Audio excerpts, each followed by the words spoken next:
వీటికి సంబంధించి వాడిని అడిగి మేజర్ రెండు ఒకటి బడ్జెట్ని ఇంక్రీజ్ చేయమని చెప్పాం, రెండు టైం జేజేఎంని టైం లైన్ ఇంక్రీజ్ చేయమని చెప్పాం. అలాగా అది మనం 27 దాకా అడిగాం.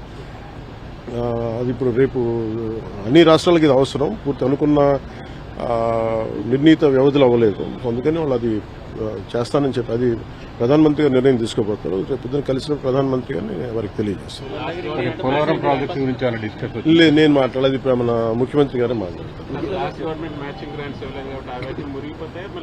లేదు, ఉన్నాయి, వాళ్ళు అదే చెప్తా ఉన్నారు, వాళ్ళు వాడలేదు. అందుకనే కదా ఈరోజు అంటే మనకి నైతికంగా కూడా బలం ఉంది. కాకపోతే ఏంటంటే గత ప్రభుత్వం చేసిన ఈ తప్పులన్నీ మనకి వారసత్వంగా వచ్చినాయి.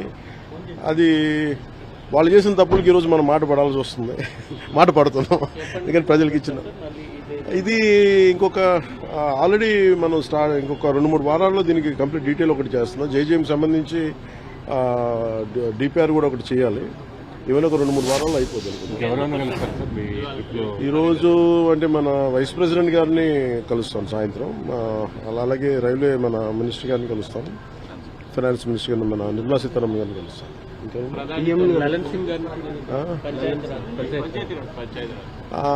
ఇప్పుడు ఉందా మనకి ఇంకా ఫైనలైజ్ చేసినట్లయితే చెప్తారు. ఏం సార్ ప్రధానంగా ఏ అంశాలు ప్రస్తావించబోతున్నారు సార్ ప్రధానమంత్రి గారిని కలిసి? ఒకటి జల్ జీవన్ మిషన్ మీద ముఖ్యంగా ఉంటుంది.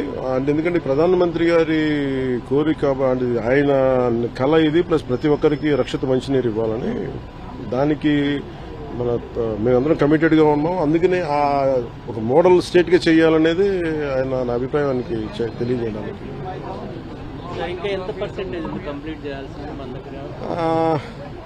వీళ్ళు ఎలా చేశారంటే అండి, ఫస్ట్ మనకి ప్రాబ్లం ఏమవుతుందంటే, మనం ఇల్లు కట్టినా ఏం చేసినా ముందు అసలు పైప్ లైన్స్ వేయం, సువేజ్ చేయం, మన పైప్స్ ఉండవు మన దగ్గర. ఇప్పుడు సమస్య ఏముందంటే మన దగ్గర వేసిన పైప్ లైన్స్ నే మళ్ళీ వీళ్ళు సరిగ్గా ఫ్లో లేదు. డిజైనింగ్ లోపాలు చాలా ఉన్నాయి. ఆ డిజైనింగ్ లోపాలు ఒకళ్ళు కరెక్ట్ చేయాలి.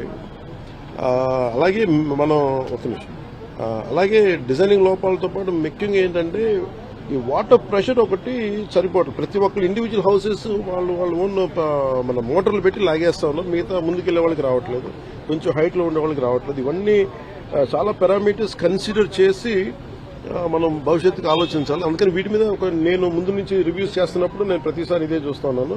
ఇక్కడ మనం ఉన్నప్పుడు ఒక 4 అడుగులు ఎత్తులో ఒక 100 ఇల్లు ఉంటే వాళ్ళకి నీళ్లు రావట్లేదు. అలాగే ముందున్న ఒక 2 కిలోమీటర్ల ఏరియాకి వస్తుంది, నెక్స్ట్ పక్కనున్న వీటికి రావట్లేదు. ఇవన్నీ మన పిఠాపురంలోనూ చాలా క్షేత్రస్థాయి పర్యటనలు ఇవన్నీ నేను పరిశీలించాను. ఓవర్ హెడ్ ట్యాంక్స్ ఉన్నాయి. మనకి డ్రింకింగ్ వాటర్ మనకి ఎవరితో సర్ఫేస్ డ్రింకింగ్ వాటర్ ఫెసిలిటీస్ ఉన్నాయి. కానీ పైప్ డిజైనింగ్ లో వీళ్ళు చాలా బండగా ముండిగా పైప్ వేసి తవ్వేస్తున్నారు కదా, దానికి చాలా కన్సిడర్ చేయాలి. ప్రెషర్ ఎవరైనా తీసుకుంటారా, లేదంటే ఎక్స్ట్రా మీటర్ ఏమైనా మోటార్లు వేసి తోడేస్తారా, వాటికి ఏం చేయాలనేది మనకి ఆర్డబ్ల్యూఎస్ శాఖ కూడా దీనికి కొంత బాధ్యత వహించాలని చాలాసార్లు చేశాను. ఈ సౌర విద్యుత్ ఒప్పందాలకు సంబంధించి ఆంధ్రప్రదేశ్ గతంలో ముఖ్యమంత్రిగా ఉన్నటువంటి జగన్మోహన్ రెడ్డికి దాదాపు 1750 కోట్ల రూపాయలు ముడుపులు ముట్టినట్టుగా అమెరికన్ న్యాయస్థానంలో అభియోగాలు నమోదైనాయి. దానిపైన అది నేను లాస్ట్ 2-3 డేస్ నుంచి ఒకసారి మొత్తం పరిశీలిస్తా ఉన్నాను. ఒకసారి మన ముఖ్యమంత్రి గారితో మాట్లాడి దీని మీద కలిసి సమిష్టి ఒక నిర్ణయం మన అభిప్రాయం.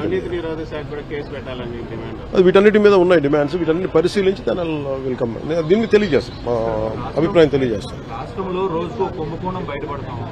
ఈ రోజు మళ్ళీ తిరిగి కడప ఎయిర్పోర్టు సంబంధించి 150 కోట్లు, అట్లనే అంతకుముందు శ్రీకాకుళం జిల్లాలో అంటే సమోసాలకే 9 కోట్లు, అలా కాదండి, సమోసాలకే 9 కోట్లు అనుకున్నప్పుడు ఇవన్నీ మనం చూడాలి. అంటే ఇది అంటే చాలా బాధ్యతారాహిత్యం, భయాలు లేవు, పారదర్శకత లేదు, అకౌంటబిలిటీ లేదు. ఇవన్నిటికీ వీఆర్ పేయింగ్ ద ప్రైస్. ఇదేంటి భవిష్యత్తులో ఇలాంటి పునరావృతం కాకుండా చూడాలి.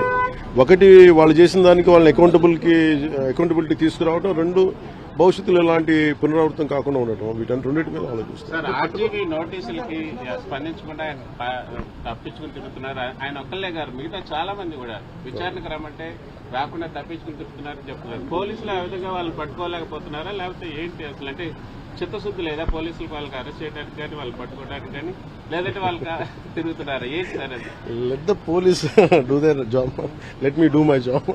నా పని నేను చేసుకున్నాను, వాళ్ళ పని వాళ్ళు చేయాలి కదా. అట్లా కదా, గత గవర్నమెంట్ లో అయితే ఎక్కడున్నా కూడా పట్టుకొని వచ్చేవాళ్ళు. ఇక్కడ మాత్రం పోలీసులు వాళ్ళు చెప్తున్నారు వాళ్ళు ఢిల్లీ నుంచి కూడా పట్టుకెళ్లిన సందర్భాలు ఉన్నాయి. అలా అనిపించట్లేదా ఇప్పుడు? ఇలా అనిపించట్లేదు. అంటే మీకు పైగా ఇప్పుడు ఇప్పుడు చంద్రబాబు గారి మీద నందిగామలో దాడి చేసిన వాళ్ళు సింపుల్ గా కోర్టుకు వెళ్లి వచ్చి మేము బయటకు వచ్చేసామని చెప్పి కాలర్ ఎగరేసుకునేటువంటి పరిస్థితి కనిపిస్తా ఉంది. సో ఎట్లా ఎక్కడ లోపం ఎక్కడ ఎట్లా చేయబోతున్నారు? అంటే నేను ఒకటి లా అండ్ ఆర్డర్ హోమ్ నేను చేయట్లేదు.